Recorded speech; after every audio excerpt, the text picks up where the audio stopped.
Olá, meu irmão e minha irmã, estamos de volta com mais um encontro, conhecendo a vida, a história, a espiritualidade de Santo Agostinho.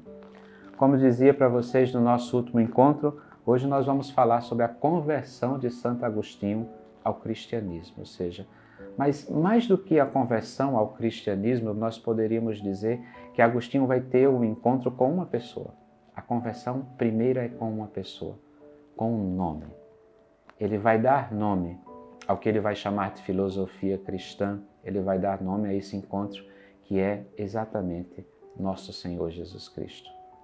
Vocês lembram que no encontro passado nós falávamos sobre os pecados de Agostinho, sobre os erros graves que ele cometia e sobre como escrever confissões para Agostinho se tornou um retiro espiritual para que, através da matéria-prima dos seus pecados, ele pudesse começar um caminho de retorno, uma volta ao coração para poder conhecer a Deus, para poder se encantar com aquele nome doce e suave que sua mãe Mônica, quando o amamentava, falava.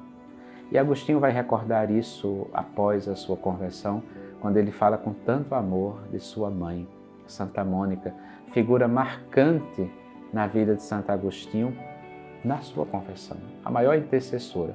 Mas hoje também nós vamos conhecer a figura de um outro grande intercessor e uma figura muito decisiva na vida de Agostinho, que é Santo Ambrósio. Ambrósio era bispo de Milão e um grande orador, um grande retórico. Os sermões de Ambrósio traziam à Catedral de Milão, à sua igreja em Milão, multidão de fiéis para escutar a sabedoria daquele homem. A forma como aquele homem falava da palavra de Deus, de maneira alegórica, de maneira pedagógica, fazendo com que as pessoas se encantassem e tivessem um encontro com Jesus. Mas também Ambrósio não agradava a imperatriz, da época. O imperador era muito jovenzinho. Ambrósio não agradava ao sistema da época e se tinha a fama imensa de um grande orador. Mas Agostinho estava na corte e era também o orador do Império Jar por essas épocas. E Agostinho tem a intenção de ir conhecer a Ambrósio, pois falavam que esse homem falava muito bem, se expressava muito bem. E Agostinho queria exatamente conhecer a retórica de Ambrósio para refutar, para combater a retórica de Ambrósio, e como o próprio orgulho, que Agostinho diz que era dominado muitas vezes por esse orgulho, ele queria ser, de fato, o maior retórico daquela época. Então Agostinho começa a trilhar esse caminho do cristianismo. Em Milão, Agostinho ele passa a ser profundamente influenciado por Ambrósio. Em qual sentido? Agostinho procura os sermões de Ambrósio para refutá-lo. Mas o próprio Agostinho diz que aquelas palavras de Ambrósio começam a penetrar no seu ouvido e chegam ao seu coração com suavidade. O próprio Agostinho uma vez tinha dito que não se agradava da leitura da Sagrada Escritura. Era uma leitura muito elementar. Não podia crer que uma leitura tão simples tivesse sido inspirada por Deus. Ou seja, ele rejeitou os livros sagrados porque ele se achava mais do que tudo isso.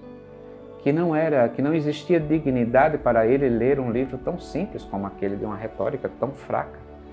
E de repente ele se encontra com Ambrósio, que transpõe aquele livro para a realidade das pessoas, que fala dessa palavra de Deus de uma forma que do ouvido essa palavra chega ao coração.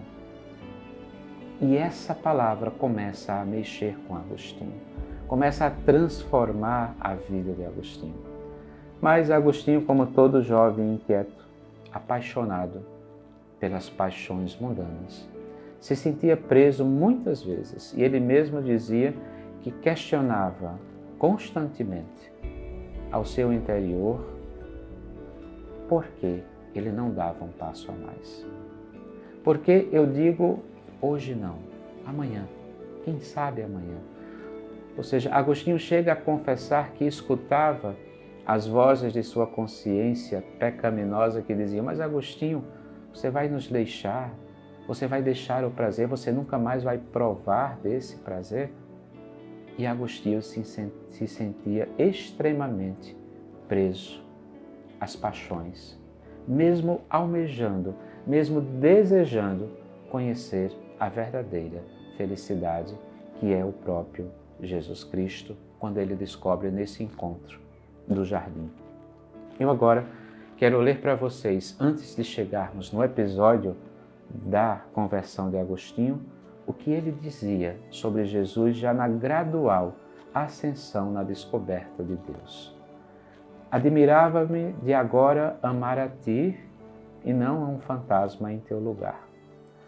Mas ao mesmo tempo eu não era estável no gozo de meu Deus. Atraído por tua beleza, era logo afastado de ti por meu próprio peso, que me fazia precipitar gemendo por terra. Esse peso eram os meus hábitos carnais. Ou seja, ele via, ele desejava, ele buscava a Deus, mas os seus pecados, o desejo da carne, o desejo mundano de sua alma, pelos prazeres imediatos da vida, o impediam de ver a Cristo. E é isso que nós vamos ver no nosso próximo episódio, na conversão no jardim.